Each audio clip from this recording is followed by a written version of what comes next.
So here we have the Ford Focus titanium automatic on a 17 plate. I'm going to start off by showing you around the outside of the car, and then we'll hop in and run through some of the controls on the inside. But from the outside, you can see it's a 5-door car with alloy wheels and tinted windows.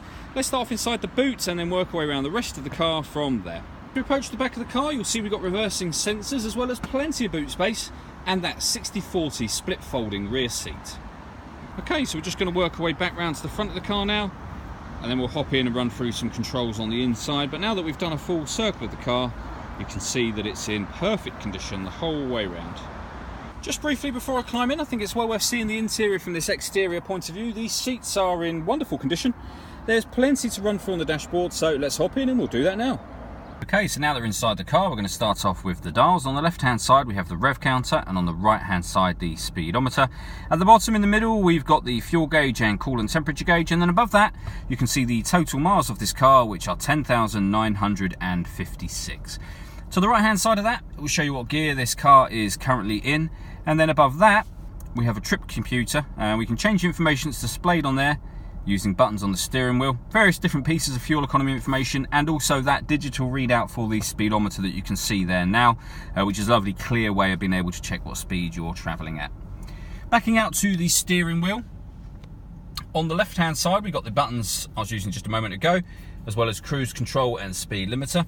And on the right hand side we've got stereo controls and voice activation for the phone. So if you were to hit that button in the middle and ask it to dial anyone in your contacts list, it can do that for you without you having to take your phone from your bag or pocket. That is of course once you've paired up the phone, and that's done on the central screen.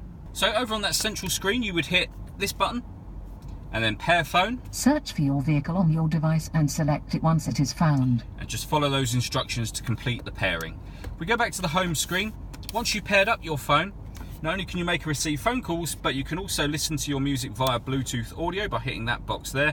You can see this car's also got AM, FM and DAB digital radio, as well as a CD player. On top of that you've got a couple of USB inputs as well, so plenty of ways to listen to your music. And you may already have seen, but this car has got satellite navigation. There's a full video showing how this works on our website and on our Facebook page, which is well worth checking out. Below that we have the CD player, and then dual zone climate control, so you can adjust the temperature independently on either side of the car. Fan speed up and down from the middle here. Once you're happy with those settings, that button will turn the air conditioning on, or you can hit auto and the car will take control of the fan speed for you to maintain those temperatures.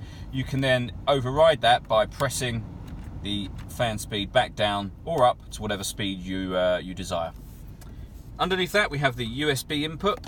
We have the key just here. This car's got keyless start, so you don't need to put the key into the ignition. You just need to have it in the car and press this button to start and stop the engine. We have a 12-volt charging socket underneath there, and this button is for the stop and start. So this car's designed to cut out in traffic to save you fuel. Hit that button to turn that system off. You can then see we've got the fully automatic gearbox. This button on the side is to change up and down a gear should you wish to. And then finally, in the central armrest, we have a second 12-volt charging socket and the USB input. All that leaves me to say is thank you for taking the time to watch this video. If you'd like to come and see the car in person and have a test drive, please feel free to call any of our MJA sites. We'd love to hear from you soon.